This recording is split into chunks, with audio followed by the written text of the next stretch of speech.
Lawin Media Network. Bringing to you the most relevant content across all platforms.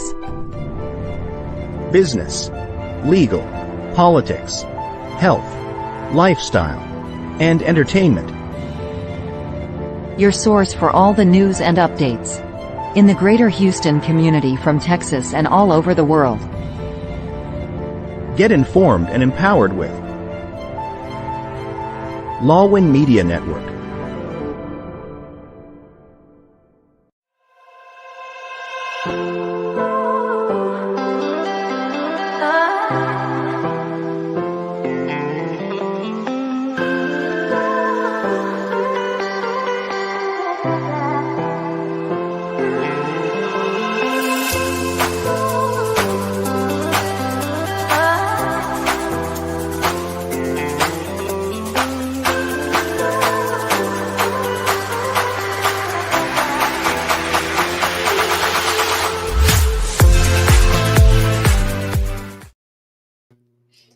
Hello, good evening, Texas. Good evening, US of A. And good morning to all our viewers in the Philippines. Welcome to another episode of Be Bold, Why Not?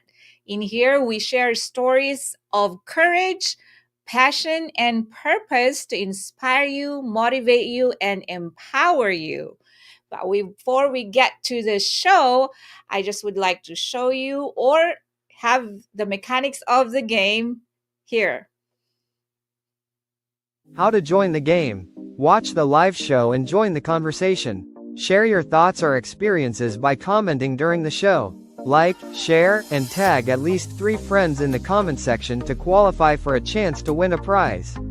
Participate actively. The more comments you leave, the higher your chances of winning. All participants will be eligible for the prize. The winner will be selected using the Wheel of Names randomizer. All right. So again, we encourage our viewers, please give your comments, shout outs, and tag your friends. And of course, you are watching us live on Facebook, YouTube, stream.lawin.live, and twitch.tv. And tonight we have another special episode as we feature a very accomplished doctor here in the US. Yes, she is one of the Filipino American doctors here in Texas, whom I had the pleasure to meet last UPAAA Jubilarian night. Yeah, she's another UP Jubilarian, and I'm so honored to have her on the show. Just to give you a little bit of background, our guest for tonight, Dr. Jasmin Manalo Baleva, is from, oh my God, Iligan City. Yes, that is so cool. And she attended St. Michael's College of Primary School. For primary school, she also graduated from Philippine Science High School, then received a degree in Bachelor of Science in Zoology from UP Diliman, and obtained a Doctor of Medicine degree from UP Manila.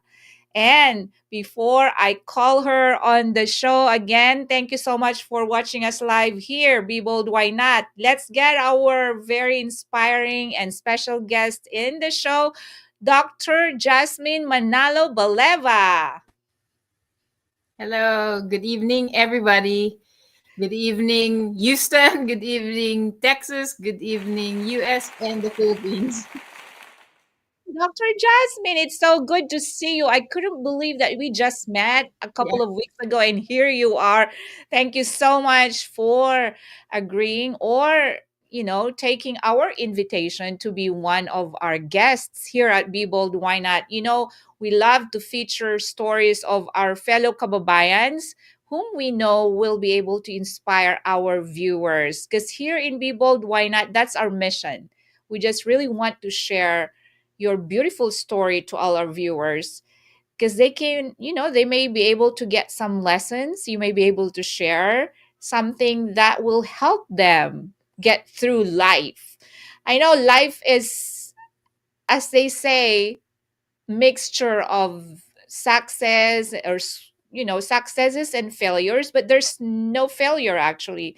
For every thing that we go through, we learn some lessons. So it's a win-win, right? And that's how we grow, and that's how we become better people, better person. So I would love for you to share where, I know I already said you're from Iligan City, but can you share us a little bit about your family and your parents and siblings and just anything that you want to share about your childhood? So my parents were actually not from Iligan City, so they migrated to Iligan City. My dad, well, my dad's home was actually in Quezon City, and then my Okay. mom is actually in Manila. They probably maybe Bulacan and Quezon province are the Mm-hmm. provinces my dad's from. My mom, I think her father was from also Pangasinan. Interestingly, I Mm-hmm. see you have a lot of fans from Pangasinan. And Mm-hmm. so they also graduated from the University of the Philippines College of Medicine, and then they went to the US for training. So I was born here, and then Oh. they decided to practice in Iligan City because during the time when my dad toured places, Iligan was one of those that has a lot of it's like the industrial capital of the Philippines. Actually, Mm-hmm. we had National Steel, National the cement company. That we also had Pillsbury. Actually, when I was growing up, I think they've changed now the names, but so it was very industrialized. Our The mayor when I was there actually growing up was Mayor Kabili. I don't know if you've ever heard of him. Mm-hmm. They also had influence on my upbringing. Um, and I am the oldest of four girls, and pretty much three of us went to med school, and then one went to public health and married one of my classmates in the College of Medicine, and they are actually in the UK. My second sister, she finished med school also in UP, and she is in the Sydney, Australia. She's actually in the academe.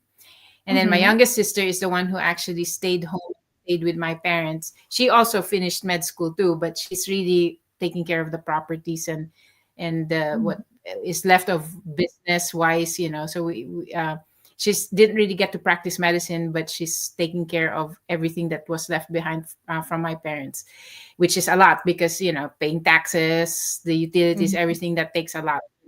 And so Yes. she's doing it for us while we're there, and um and so medicine wise, you know, got influenced, brainwashed by my parents to become a doctor, as Mm-hmm. the Filipino story, right? That's a Filipino story. And interestingly, actually, my dad would bring me to the operating room because he was a surgeon and my mom's anesthesiologist. They would bring me to the operating room, and I believe I was about 9 years old when they started bringing me to the OR. So Mm-hmm. I thought I was going to be a surgeon, but my dad told me, no, no, no, it's not for girls kasi yung schedule ng surgeon That's talagang right. mahaba, di Yes. ba? Yeah. Uh-huh. And then when he visited me here, because I ended up doing hospital medicine, he told me, Mm-hmm. said, your hours pala are really long. Parang sabi ko nga, yeah, dad, I should have been a surgeon na lang. Since the, practice of medicine here in the US, it's a little more. I think it's busy Mm-hmm. to a degree because it demands a lot from you. I sometimes feel like my classmates because of Philippines might even have a little better sort of lifestyle, though it's also busy because they have to transfer from one hospital to another to hold clinic, is what I Mm-hmm. noticed. Pero dito medyo hectic kasi you go see patients in the hospital during the daytime, and then at night you get called, by the nurses and all that. But it was very to me at least, I like doing it. I Having the training in PGH made Mm-hmm. me actually Yeah. be sort of ready to take on a big load kasi busy talaga kami sa PGH. We did everything. We Mm-hmm. did not have like phlebotomist, kami yung nagkumukuha ng dugo ng pasyente.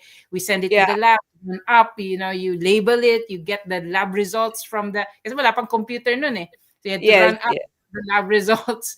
We did the EKGs, we did the procedures, put in Foley catheters, put in Wow, so NG. you were really hands-on. You did Oh a lot yeah, of skills. Yeah, yeah. That's like those are not even skills for doctors. You are basically no. be the one to order them, but you are the one doing Well, them.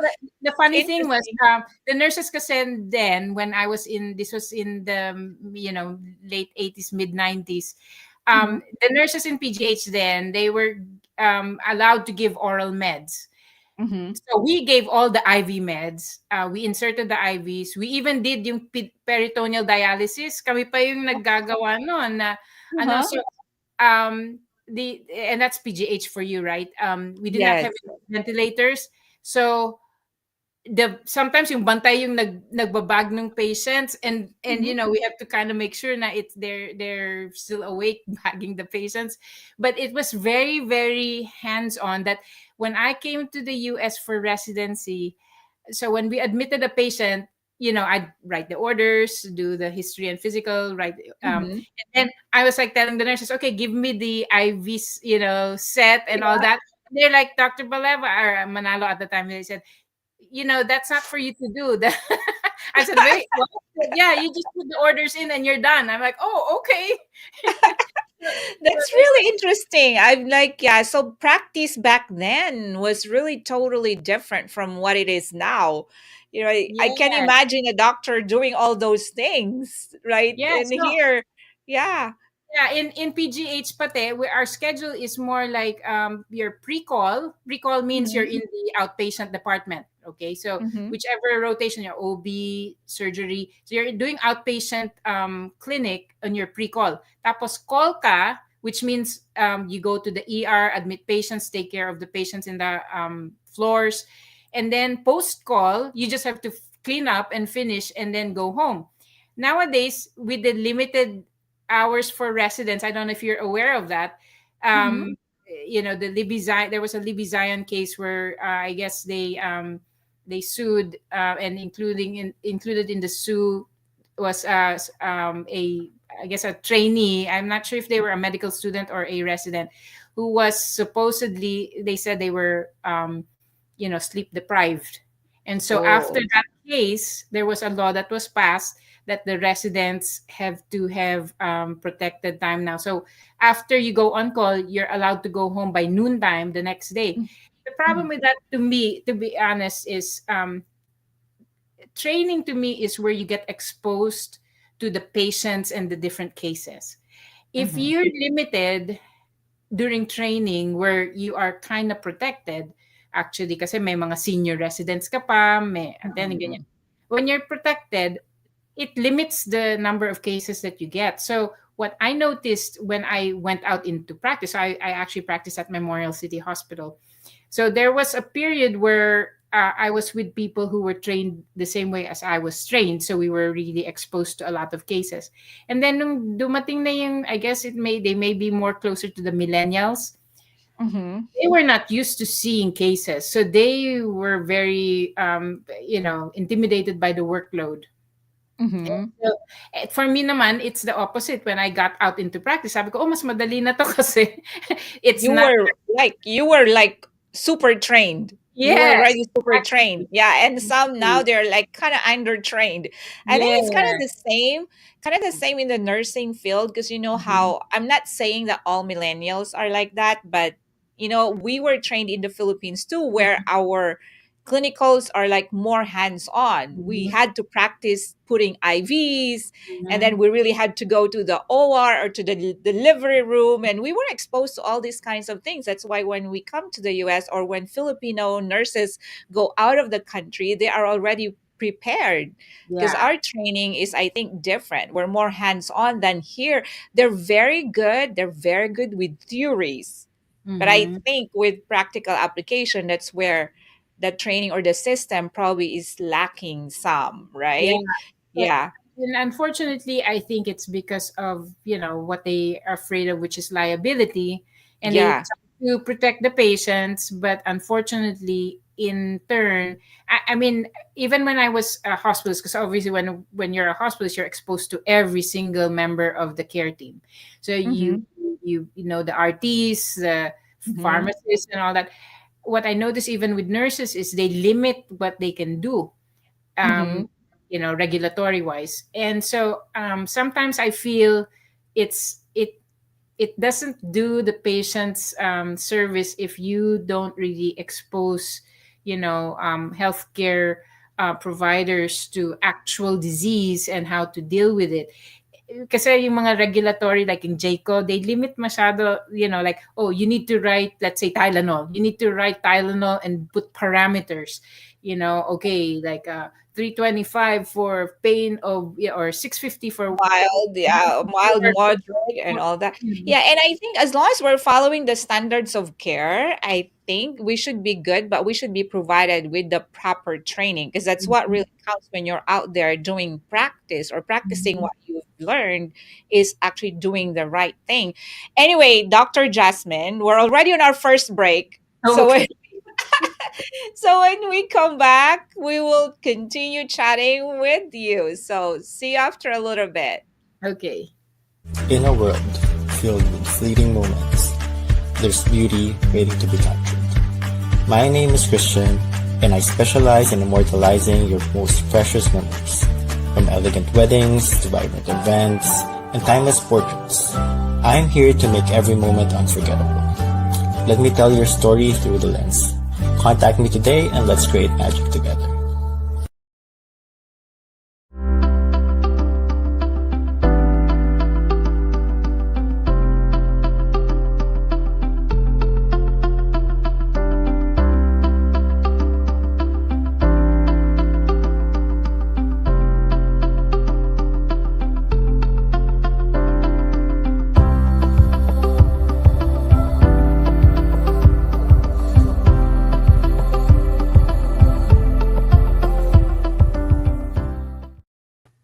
All right, we're back. And let's read some of the comments before we continue our conversation. We have a comment from Julia Reyes. Good morning, Mom MJ, watching from Pangasinan. Well, thank you so much. And then we have Rose Ann Banyas Alvendia. Good evening, Texas, watching from Pangasinan. And we have Julia Reyes again. She's tagging her friends. Thank you so much. We have John Garcia. Hello po, Mom MJ. Good morning po. Good morning to you as well. We have C. Jubel. Hello po, Ma'am MJ. Good morning. Sito Maramba, watching from the UK. That's my Wow. brother-in-law. Hi, Sita. Oh, thank you. Classmate. That's good. Thank you. And then we have Jadel Fred Fronda. Good morning, Mom MJ and Mom Jasmine. God bless po. God bless you as well. We have Maria Teresa C. She's tagging her friends. That's awesome. Awesome. And then we have John Garcia tagging her friends or his friends too. Thank you so much. And then we have Joanna Baterina. Good evening, Texas. And Mom MJ and Mom Jasmine watching from Pangasinan. Thank you. We have Jingle Romero. Hello, Ma'am MJ, Ma'am Jasmin Baleva. Good evening po. Watching from Posurubio, Pangasinan. And we have Sito again. Go Jam! Thank you for watching. Yes, go Jam. I know. That's amazing. I know you already touched a lot of like the differences in practice of medicine, the Philippines, here and in the US. But let's go back to your childhood because you said you are four sisters, right? It Yes. must be so much fun.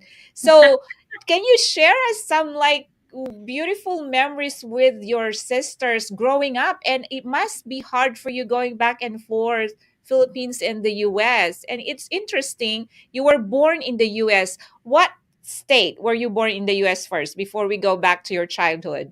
So I was born in Boston, Massachusetts. Okay. Yeah, my dad was taking masters in surgery at the time, Mhm. and then I was born there. And so my mom, she claims that she went to the library of Harvard and she was like rubbing her belly when she was pregnant with me. So I guess part na yun ng brainwashing. That's Being awesome. fetus Yeah, pa lang, inaano na, bine-brainwash na. that's right. So, were the rest of your sisters born in the Philippines and you're the only Yeah. one born here? Yes, yes. Okay, wow. So I know you have so much influence from your parents taking medicine, but Mm. did you really have, I mean, other than their influence, did you get to really love or appreciate medicine growing up. And it's not like some people, they get influenced by their parents, but then they regret taking it or doing it. They just want to follow and be obedient and all that. Was that a challenge for you, or you really just enjoyed and loved medicine from the get-go? Well, medicine is very, very interesting. So when I was, like I said, about 9 onwards, my dad would bring me to the hospital, and mostly in the OR. Mhm. When he visits the patients, it's really actually. I would sometimes observe him do procedures in his office, which is actually underneath our house. So Mhm. his office and our house is just one building, and Mhm.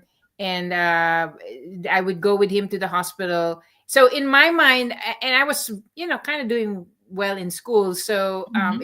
it's a lot of it is science, right, related. So it Mhm. seemed to be very interesting. But there came a point when I was actually thinking what would really give me joy in terms of a career, and I actually really wanted to be a kindergarten teacher. I felt that was like, Oh. yeah, that's my. But of course, y- siyempre, baka ma-disown ka pa. So I kept on doing medicine.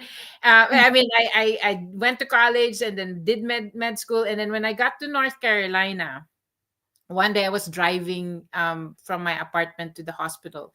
And I said, to be able to get to that stage, you would have at least done when you go, well, my high school, I went to Philippine Science, and you have to take an exam to do that. So there's 2 Mhm. screenings. So that's 2 Right. exams right there. And then when you go to college, to UP, let's say may UPCAT, which you have to Yeah. take, which I also took the test to Ateneo and I think De La Salle ata, just in case. So you Mhm. have to do the UPCAT. And then when you're going naman into med school, you have to do the NMAT. So Uh-huh. that's to get into the med school. Parang MCAT ata yan sa dito sa States. Yes, yes. Yeah. And then after that, you have to take the Philippine boards. And then to be able to come to the US, you have to take the USMLE 1 and 2, and Mhm. there's 3 after you do residency. So after already finished all those exams, which is not yet, that's just half the battle, kasi you have to still take the board exam in your Mhm. specialty. So I was like, I was driving one day and I put my hands out, in the dashboard, and I said, okay, God, because at the time I was really, not very sure that that's what I really wanted. And Mhm. because I did a med peds, internal medicine and pediatric rotation. So that was also very, very, kind of like, to me at least, it was a little hectic, but I guess I was able to pass the first year. So I said, God, if you really meant for me to pass all these exams, even when there was a point where I wasn't really trying as hard, pero napapasa naman, Mhm. I said, maybe you really intended for me to do this, to take care of patients. Mhm. Sabi ko, okay, thy will be done. I will embrace, what you put Mhm. me on this earth for. So sabi ko, okay, I will embrace it, and I will, just go ahead and do what you want me to do. After I did that, and then I finished my, kasi yung, ano nga, yung combined internal medicine saka pediatrics. So I had to take the board exam na internal medicine, then I have to Mhm. take the board exam sa pediatrics then. Mhm. So when I did that, then I got my, I first worked actually in New Orleans, Mhm. doing patient outpatient. That was a little hard kasi, you try to round on patients in the hospital early in the morning, then you go to your office, and then in the middle of the day, you might need to go to the hospital, so there's so much driving. And I had a little baby at the time, yung oldest ko. Yeah. So, but my husband was, he came from the Philippines. He actually used to work for Caltex in the Philippines, which is an oil, I guess, company. And when he got here, he did an MBA sa LSU and got a job here in Houston. So when I moved to Houston, sabi ko, okay, let me find a job. I don't really like outpatient kasi for me, the pace is a little slower. So you see Mhm. patients, and then 2 days later, babalik yung test results. Isipin mo pa, oh, sino nga ba tong pasyente nakita ko? You have to Yeah. call them for the results. So to me, it Mhm. was just too, I don't know, it didn't have as much continuity. So when I got here, I heard of the hospitalist. Well, the hospital medicine was starting when I was actually getting out of residency. Then Mhm. I heard na may company nga, yung IPC, inpatient. And so I said, okay, I'll apply. And buti na lang, yeah, they had openings.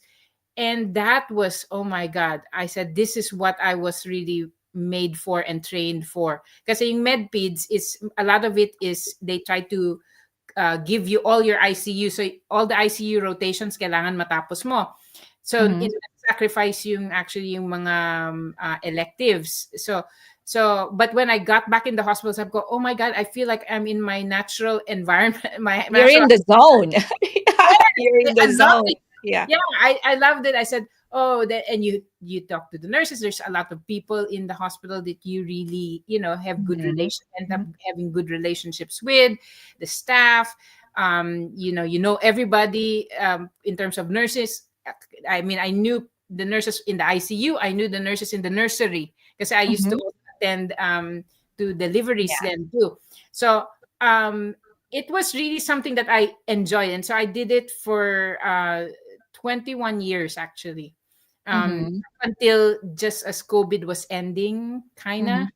Mhm. Mhm. That's when I transitioned to my new job now, which is, well, I'm here now 4 years. I actually now work with United Health and review Mhm. cases. So, but it was, to me, it was fun. It was very. I guess once you surrendered yourself, and then Yeah, you I think so too. That's like when you finally accept what God has planned for you. Because know, sometimes we have our, like, we growing up, we wanted to do something. And then sometimes God just gives us a different path. mm-hmm, And that's probably what happened. You had in your mind you wanted to be a teacher because it's fun to be with the kids, mm-hmm, kindergarten, and all that. You probably found it really fun. But then you were also getting prepared for bigger things like becoming a doctor, having a parents who are doctors, sisters who are doctors, and finally here you are. And it's like you have achieved so much being a doctor and you're able to do so much for your patients. So I think, do you believe then like in God's plan? So because of, if you're obedient in following his plan, he's just going to put everything in your lap, right? And he's just going to show you the way. yes, actually, to be honest, I guess of the four girls, then I was kind of my mom's favorite and my youngest sister too. Kasi yun, I tended to be yun nga obedient more than anything, but I mean, my mom was a little strict. She was very I mean, she was really. I was telling my daughters, I said, "Oh, you guys think I'm bad?" I said, "You should have seen your Lola. She was really like scary." Mhm. But even that, it taught me how to deal with difficult patients. So I, Mhm. it was so easy for me to deal with somebody that when I saw, oh, that's just like my mom. This is what you Mhm. do. This is what I tell the staff. We just need to answer what they want right then and there. And the moment you Mhm. do that, boom, they trust you. Like, Mhm. anything you say, they think you're the greatest gift because you just gave them what they needed. So Mhm. I think, yes, that is very true, that you may not see it very clearly, but if you, and I know it's hard because my daughters, they're not really that obedient. That's my struggle. Yeah, just be like me when I was growing up, you know. But I guess God also throws you challenges like that, Mhm. like how we raise our kids now. It's totally different than, because I said, oh, I'll be better than my mom. I should be able to take Mhm. care of my Mhm. kids and do a better job. But no, ngayon ang daming challenges, yung mga the internet, Yes. mental health, ang daming Mhm. new things that are being thrown at us, and we just have to kind of go with the flow and find out, and which is another reason why I actually switched jobs. I mean, my Mhm. earlier years I was at the bedside, and my daughters, even up to now, they say, Mama, we knew how important your job was, because I felt so guilty not having time spent with them Mhm. during Mhm. their high school, especially high school. That's really a little Oh, you know yeah.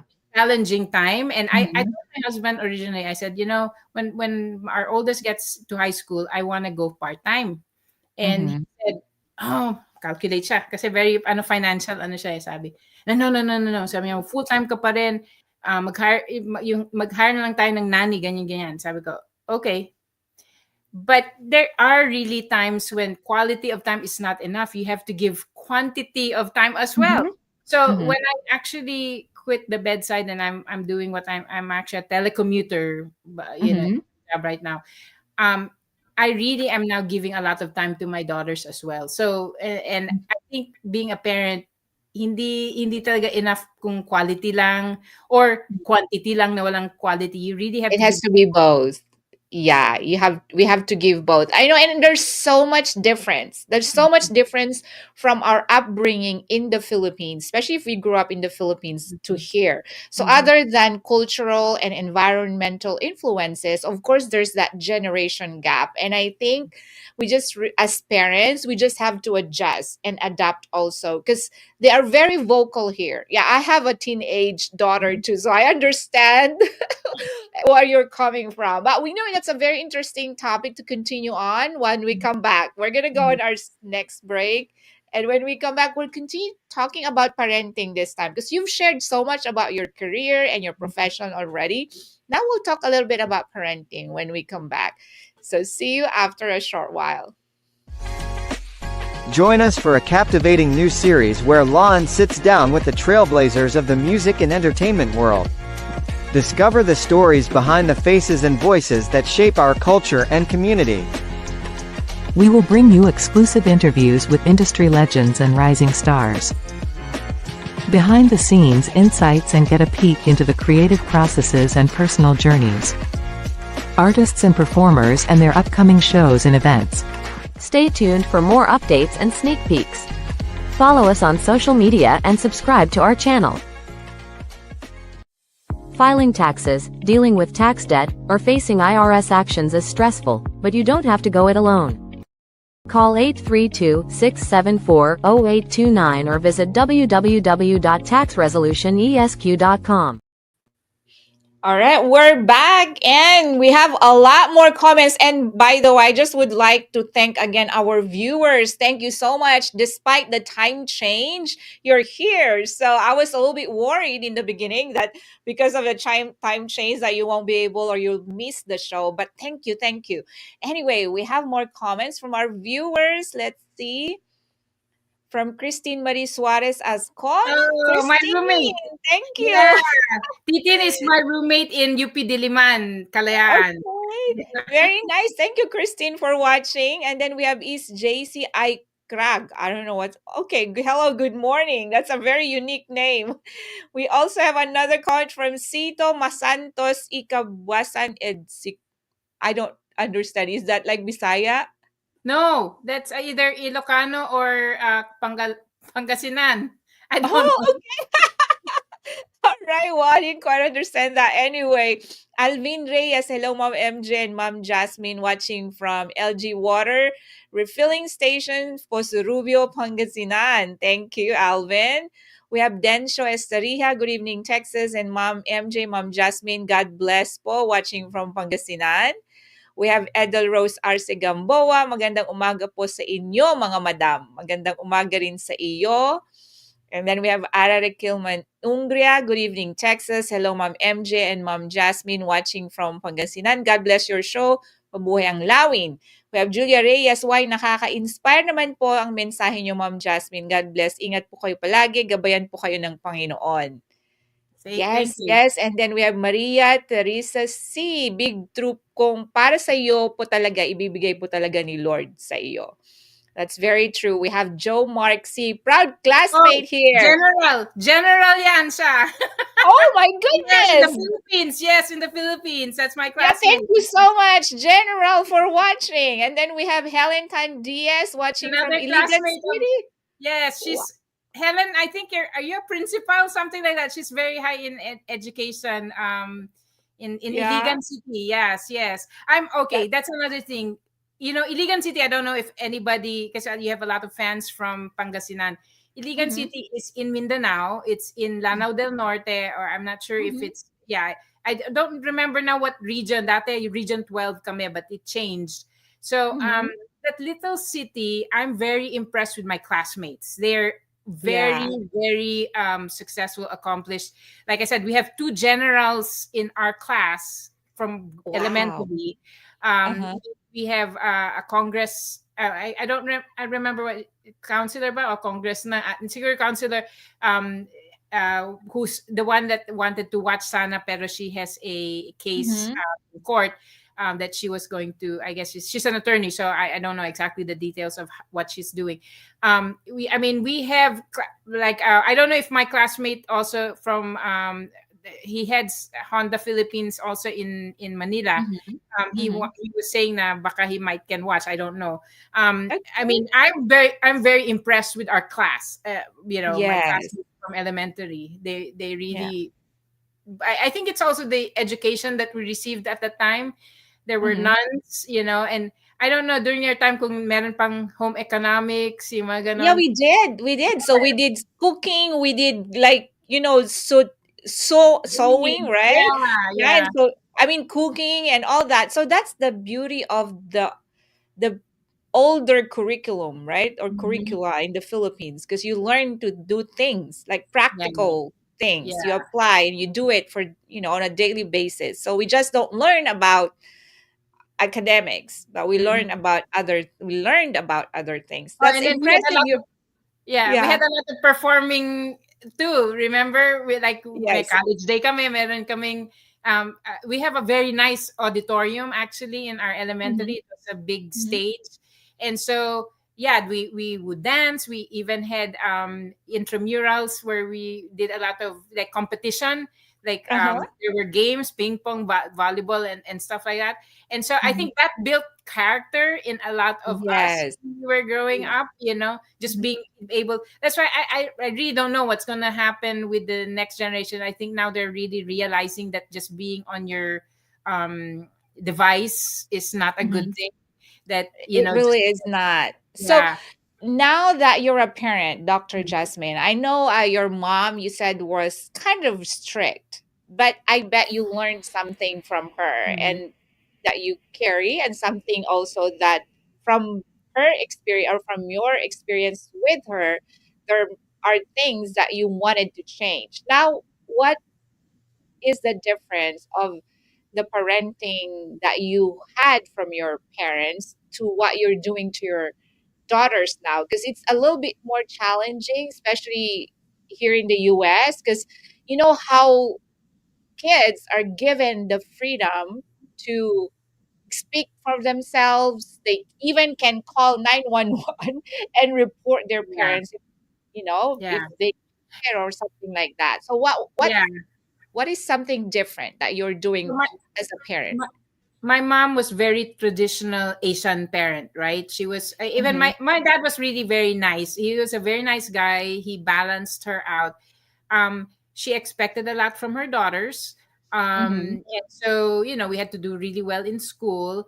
And that's why, like I said, for me, somehow I have a little bit that didn't come as hard to do for me.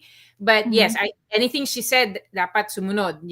Now, Mhm. in the Philippines, during our time, I don't know now, I can't speak for the generation now, but during our time, the culture is that everybody is expected to do well, right? Mhm. That's not really, dito sa States, medyo, it's a little different.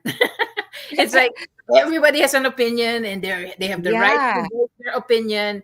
And kids are, allowed to express themselves.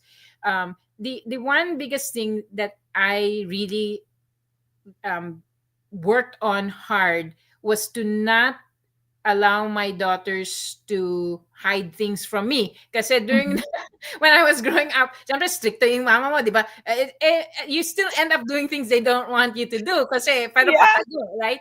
So ako naman, sabi ko, well, I don't really want them to hide things from me. So I try to be very open even if they tell me things na minsan tataas yung kilay mo na, oh my Mhm. God, really? I just try Mhm. to control myself, keep quiet, and say, "Okay, I see, I see." Because Mhm. otherwise, if they close up and they think that you will judge them, they will never Mhm. open up to you. That's why sometimes nga yung mga daughters ko pa naman, syempre, like one pa nga, she was telling me about how she wanted to go to the OBGYN. Sabi ko, why?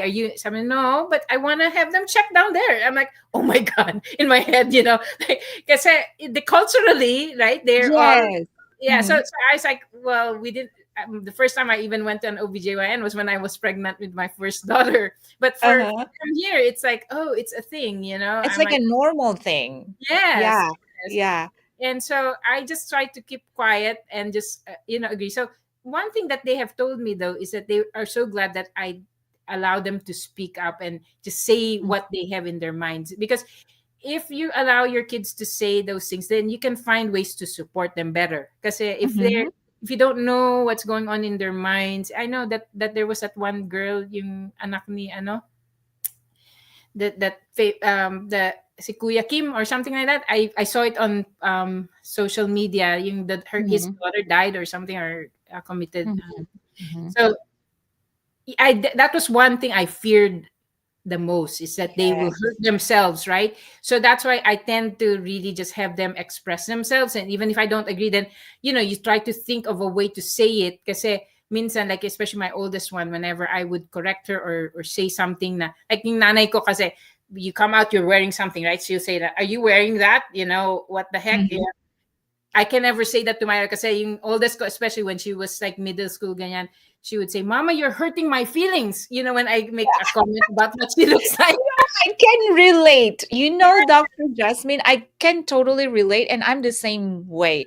I try my daughter, I encourage her to really tell me things. Mhm. Please let me know what's going on. Because, especially here in the US, anxiety and depression, mental health is like very common here, right? And Mhm. it's like if they don't open up to us and they open up to other people, that is like, who else is going to be there for them? We are the first people that would really run to them, that they can really come to open up. So I do the same thing. I tell my daughter, please let me know if you're going through tough times, because sometimes they go through, like, emotionally they struggle within, especially if there's a lot of influence on the outside, and they see that other kids, how come they are able to do this, and how come. So I think the more we are strict, that worked during our generation. Parents who are But now strict, you have to, yeah, you do have to explain to them your mhm, reason why you're doing certain things. Because the other thing, if your child is still in her teenage years, mine is now early 20s or yeah, 20s, and they literally are now seeing the reason why Mhm. like sleepovers, no, nung middle school, elementary, I did not really want them to do sleepovers, but they kind of understood it. And it's funny because they say, yeah, you're the other Filipino mom who wouldn't let their kids do the sleepover. And I have tell them, well, I just don't really, I don't feel comfortable. Mhm. um and then now, the other thing about parenting that's important, and you probably run into that once your daughter's older, is this adulting. Mhm. Because unlike in the Philippines, right, you have a lot of support. You have mga aunties, titas, Mhm. people are trying to give you advice. Here, one, it's sometimes hard to give advice because people look at you like, if it's not if they are not asking for your advice, they yeah, don't really want you to give them advice. So you have to kind of figure out a way to give the Mhm. advice. And so that those are the little things that I really struggled initially, but with practice, you have to practice it. How do I tell her, or my daughter, to do this in a Mhm. way that she can hear it, and it doesn't feel like it's like hurting their feelings, or it's like a command, or what. Mhm. You have to kind of figure out a way how to communicate. That's probably the most challenging things, because like when I was growing up, my mom would just say something, and then she'll say it. Sometimes yun nga, nakakasakit ng loob, but she says it because it's for your own good. And that's the thing that we understood before, right? Growing up, is yes, for our mhm, own good. So we may not like it, but because it's for our own good, fine, we will, we'll take it. Pero ngayon, the kids now, you really have to find a way how they will hear you.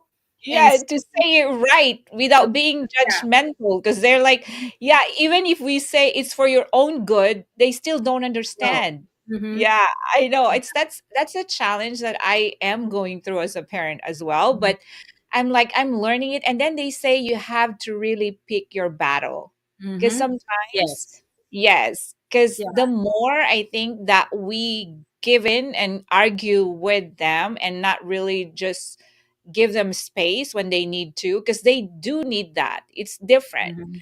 right? And Yeah. then give them the opportunity or the option to actually just express themselves, as long as they're not hurting themselves. I think we just have to be there to support them. And Yeah. yes, thank you for sharing your experience with your daughters, because I bet that there are a lot of viewers out here that would really learn from that, and I myself really learn from what you have just shared.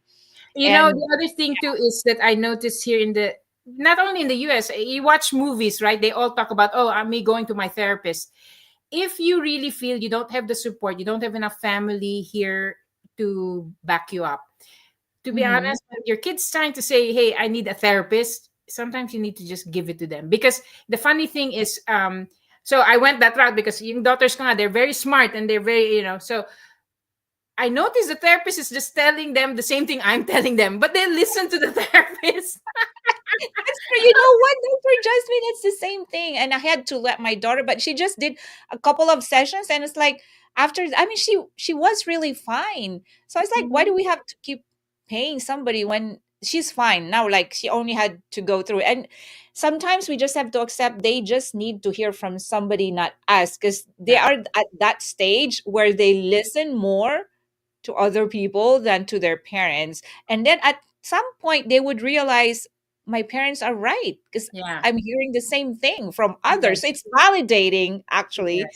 it's validating what we are telling them. Yes. Yeah. And being sort of the minority here, to them Hmm. they feel like, oh, our classmates, especially our classmates in school, they have a therapist, they have this, they have that. And sometimes we try to resist because yeah, it's extra gastos nga. Pero sometimes, I mean, it uncovers certain things also that you guys cannot open up to each other because it might be too painful to Hmm. talk to them about something. So I'm not that I'm advising it, but in this environment now with where mental health is important. Yes. I mean, would you, like I said, would you rather not give your kid the chance to be able to develop as best as they can because you think better that you're enough, and Mm. then they end up really sort of having trauma, that what they, I guess they call it all the childhood trauma, whatever, you know Yes. because these are professionals too. The therapists, they're actually professionals. They know what they're doing. And Mhm. actually, one of the therapists even told me, I said, we're impressed that you are not fighting the process, because they know I'm a physician. So in my mind, they probably already know. Oh, she knows probably what's going. But I'm like, I'm just going through the motions because if my this is what my kid needs right now, even if I know it's just extra stuff. I mean, I'll go ahead and go through it. That way they feel they were not deprived of things that other American kids experience as well, because their Yeah. classmates are going through it, and so they feel like, oh, you're just yun nga, kuripot or something, nagtitipid.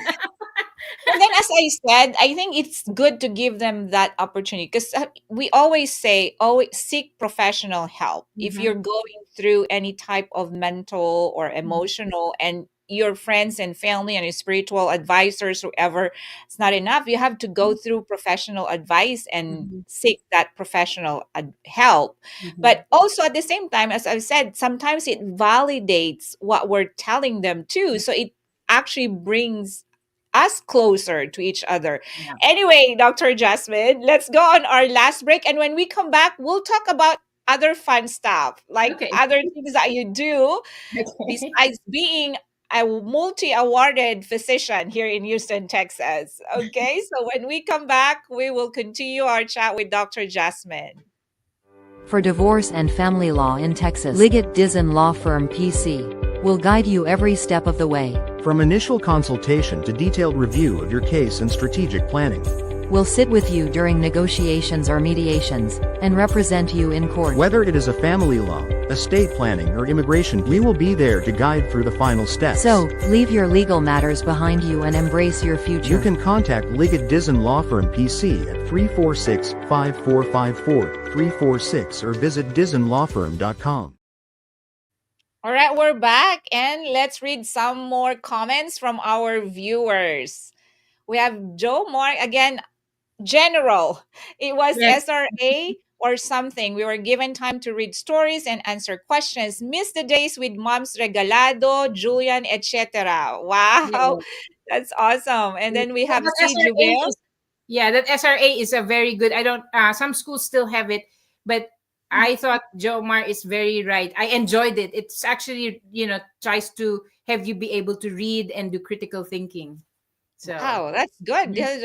The curriculum back then is different. And then we have other comments from si Jubel. Tama po ma'am, ganyan dituro sa mga anak ko na sa magsabi sila sa akin ng totoo at hindi ko po sila pinapagalitan at pinapatulan po sila. Si Jubel, if open ka po sa anak mo at hindi mo sila i-judge agad ang makinig ka sa mga anak mo, magiging open din po mga anak mo sa'yo. Maraming salamat, C, for your input here. And then we have Julia. Yes, tama po kayo, Ma'am Jasmine. Lalo na pag ang anak natin ay pasaway at ayaw makinig, syempre mapapagalitan din naman po natin sila kasi mahirap din po maging magulang. Kaya, 'di ba? Totoo 'yan. We know that once we become parents. When we were growing up, we didn't really understand. But parang yun nga, we resist, we become rebellious at times because we don't understand. And up until we are the parent, that's when we actually realize that our parents are right. Right. So, Mhm. anyway, before we continue our conversation, I just would like to read some of the awards that Dr. Jasmine have been given or during her time in some of the hospitals that she worked at. She was recognized Physician of the Year by Memorial Hermann Memorial City Hospital in 2007, Hospitalist of the Year by Inpatient Company or IPC in 2010, and Top 10 Hospitalist, wow, by the American College of Physicians in 2011. So that only shows talaga your passion of or vocation. I think being a It's a physician is a vocation. Correct. Yes, yes. I really think that when you're in healthcare, it's funny because yung daughters ko, I made them go through Catholic school. But here in the States again, and I'm not sure if it's here in the States or if it's just the times have changed. Mm-hmm. I thought, putting them through Catholic schools, okay, it'll teach them, right? Oh my God, they even became more critical. And so I said, I was telling them my stories in the hospital. I said, to be honest, kasi there came a point na parang ayaw nilang magsumimba. So I said, me, don't, okay. I said, if you don't want to go to church, don't tell me not to go to church. I'm going to go to church because I feel like it gives me peace. It gives me calm. So I said, fine, I won't tell you not, to go with me and force you, but don't force me the other way around. Because I tell them when I'm in the hospital, I see God, Jesus in the patients. There will be times when I'm so tired na pagod na, doing, putting orders in, doing everything. And then a patient will all of a sudden say something that really like blows your mind. You're like, oh my God, it's like God talking to you. It's like, like they see you, when you're tired, and then they tell you have to take care of yourself too, something like that.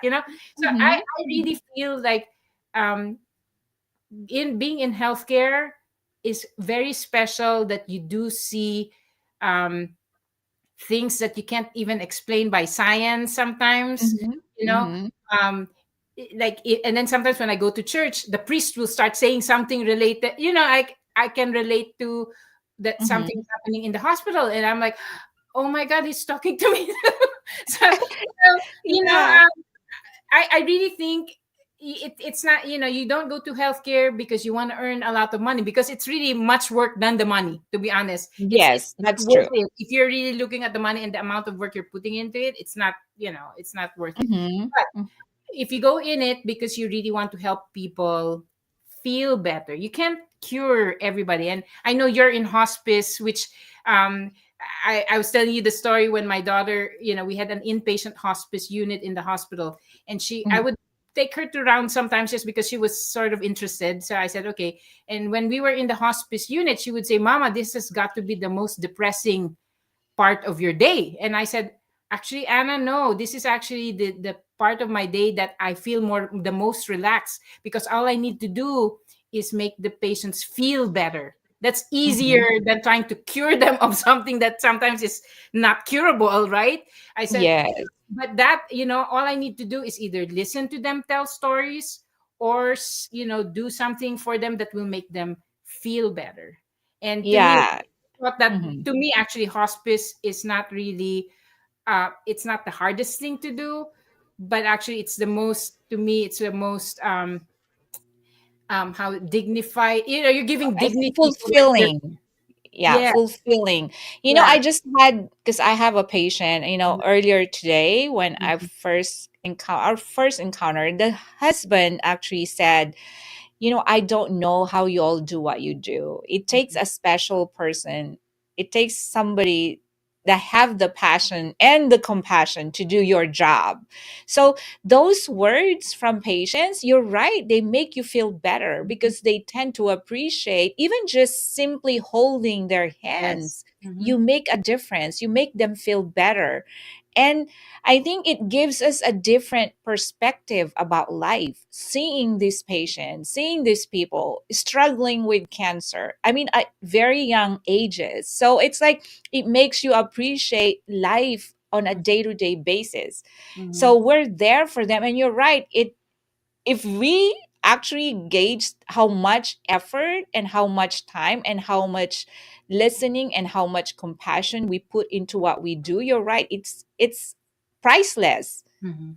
And we don't get paid priceless, right? Mhm. We have like a definite pay, but there's a different type of fulfillment Mhm. doing these things because you're being the instrument of God in these people's lives. So Mhm. I think that you cannot buy that. I mean, Mhm. you cannot put any amount into what you can do for them. So yeah, it's a very fulfilling job, and I work in palliative care, and I just love it because, just again, as I said, when they see you just even smile, it brightens their day. It makes Mhm. them feel better. And there are patients and their families like, oh my God, when we see you, we just smile. I don't know. I don't know how, but then they having that effect on the people that you come across with or the patients that you take care of. I think it's like, wow. I mean, that's why it's just very fulfilling to me, and it just makes me appreciate my life. So anyway, Dr. Jasmine, we just want to share to the viewers, other than being a very or a multi-awarded physician here in Houston, Texas, you do other things on the side which make or gives you more fun. Share about you being a part of the Sunset Jam Yeah. band here in Houston, Texas, and what you do for the band. Yeah, so Sunset Jam is actually a band founded by Vivian and Nat.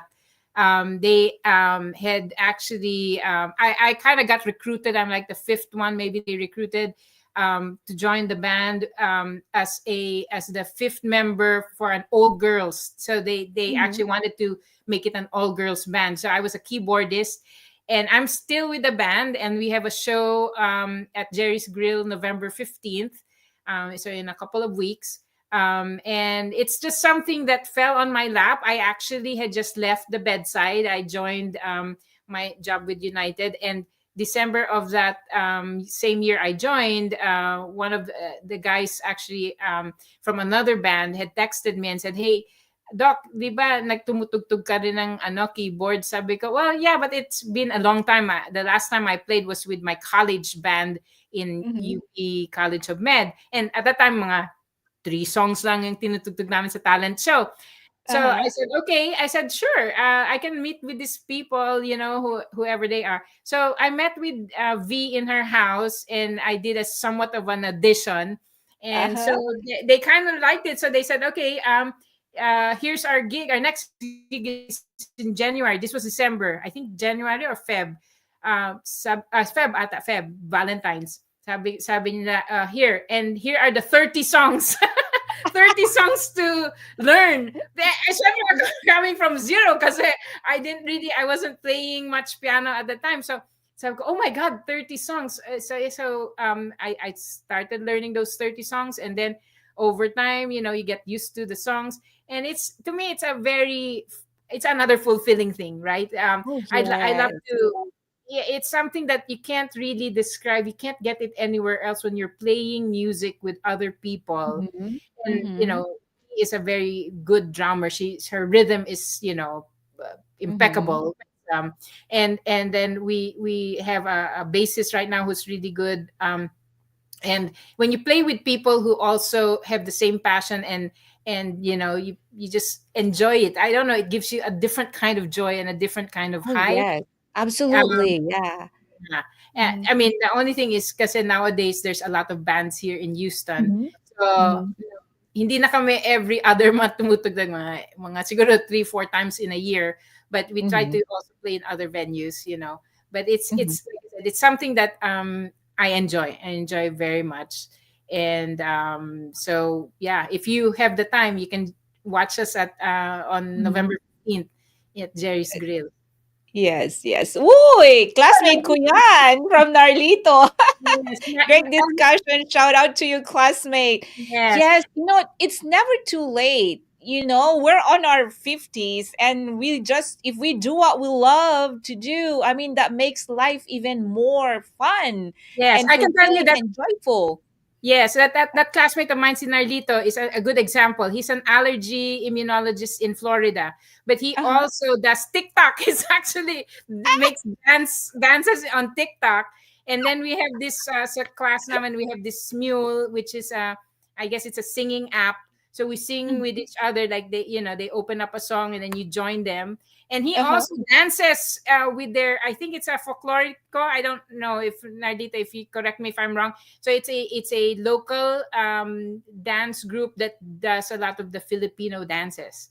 That's So awesome. See, your class seems to be very accomplished and multi-talented batch of great. Yeah, that's awesome. You're all wonderful. Anyway, Dr. Jasmine, I know our time, it just went by so fast. And I know we didn't even talk much about anything, but I bet that our viewers have really learned something from you. Now, let me ask you, what are your final words of encouragement or inspiration to all our viewers going through, life?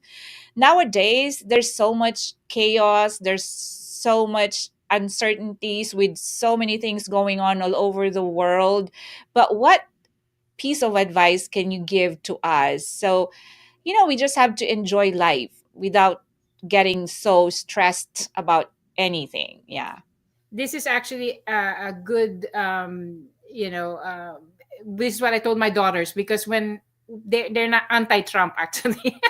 So when President Trump won, so they were all sad, they were crying, and I said, it's only really going to be 4 years, hopefully only 4 years, and then there's going to be another one, so we'll just have to just go through this 4 years.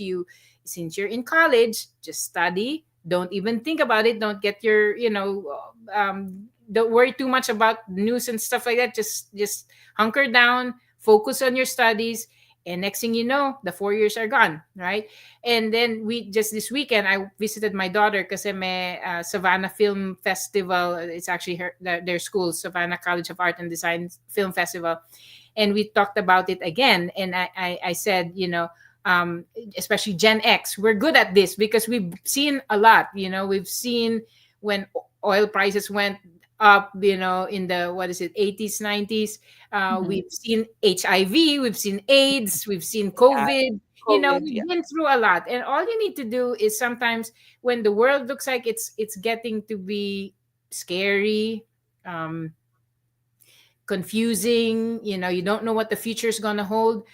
I think just focus. Maybe you go back down to what you really are, meant to do Mhm. that. And then when the world starts brightening up again, then great. Now, I know even the Philippines is going through a lot because of the weather, the earthquakes, and then, Yes. of course, the politics Natural and disasters, I know, and political issues. Oh my God, I can't even imagine.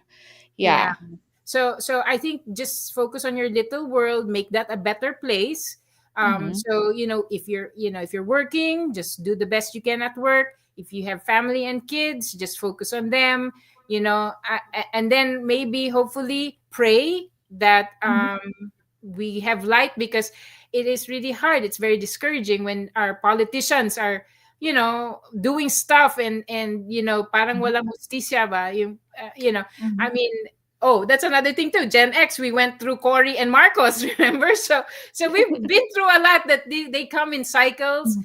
And so just Mhm. be strong, pray, hold your loved ones close, and just do a good deed every day. And I think that in itself will get us through these tough times. And and we'll just hope for the best. And if there's a way you can help make the world a better place, then just do that, um Yes, and I think as long as we're waking up every day, we're breathing, our hearts are beating. I think there's still so many things that we can be grateful for or we can be grateful of. So we just have to live one day at a time because there are so many things happening in the world. There are people that are getting sick, but there are also people who are living healthy and everything, boom, something just happened. So I think we just have to appreciate the present and live for the present and let tomorrow take care of itself, right?